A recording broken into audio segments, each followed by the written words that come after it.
Καλημέρα. Δεν ξεκίνησε πολύ καλά αυτή η μέρα. Δεν ξέρω από πού να ξεκινήσω. Να ξεκινήσω ότι αυτή τη στιγμή ένας άνθρωπος χαροπαλεύει σε ένα νοσοκομείο επειδή πήγε να κάνει εχθές τη δουλειά του. Είναι δυνατόν το 23 να γυρνάμε πίσω στο 1946 και να έχουμε εμφύλιο?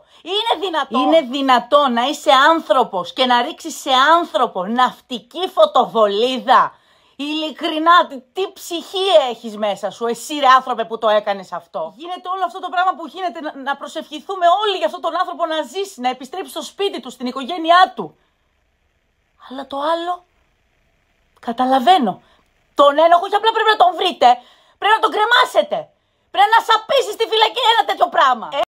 Έχω μηνύματα αυτή τη στιγμή μανάδες που ουρλιάζουν και κλαίνε γιατί ψάχνουν τα ανήλικα παιδιά τους. Γιατί μέσα στη σύνηθες βλακεία πήγανε και τραβήξανε παιδιά από τις μανάδες τους. Ήταν μανάδες με παιδιά ανήλικα 13-14. Ήταν μαζί και τους πήραν τα παιδιά από τα χέρια. Έχω μαρτυρίες, τα έχω στο κινητό μου.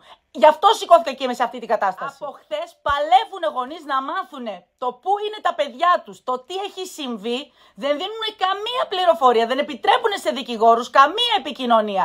Και έχουν βάλει ανήλικα παιδιά, όπως με ενημέρωσαν, με κάθε καρυδιά σκαρίδι. Δεν ξέρουμε τι τους κάνουν, δεν μας έχει ενημερώσει κανένας, δεν μας λένε καν.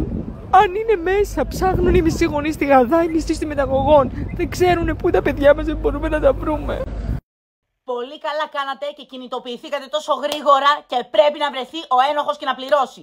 Αλλά όχι να τραβάς 13 χρονών παιδί από τη μάνα του και να το παίρνεις και να το κάνεις προσαγωγή. Θα έρθω τώρα εδώ και θα κολλήσω για το καημένο, το δύστιχο το σκυλάκι στην Αράχοβα. Αντί να τα κάνετε όλα αυτά και αντί να πάτε σε αυτούς τους κερατάδες που ξυλώναν τις κάμερες και να τους ρωτήσετε γιατί ξυλώσετε τις κάμερες, για έλατε εδώ πέρα να μας τα πείτε. Όχι, δεν άνοιξε μύτη, δεν άνοιξε ρουθούνι. Για το δικό σας άνθρωπο να τρέξετε. Και καλά κάνετε και τρέχετε. Αλλά όχι μόνο για τους δικούς σας. Να τρέχετε για κάθε αθώα ψυχή και κάθε αθώο πλάσμα που είναι εκεί έξω και τον κάθε άρρωστο που τα εκμεταλλεύεται και εκμεταλλεύεται την οποιαδήποτε μορφή ζωή. Ξέρω ότι με αυτά μου τα βίντεο μπορεί να μην έχω καταφέρει τίποτα πέρα από το να κάνω ζημιά και κακό στη δουλειά μου. Αλλά μέχρι να σβήσει ο ήλιος θα μεταφέρω την αλήθεια. Αυτό. Καλημέρα. Βρείτε τους πραγματικούς δράστες. Οι ένοχοι να πληρώσουν, όχι μόνο όπου σας συμφέρει.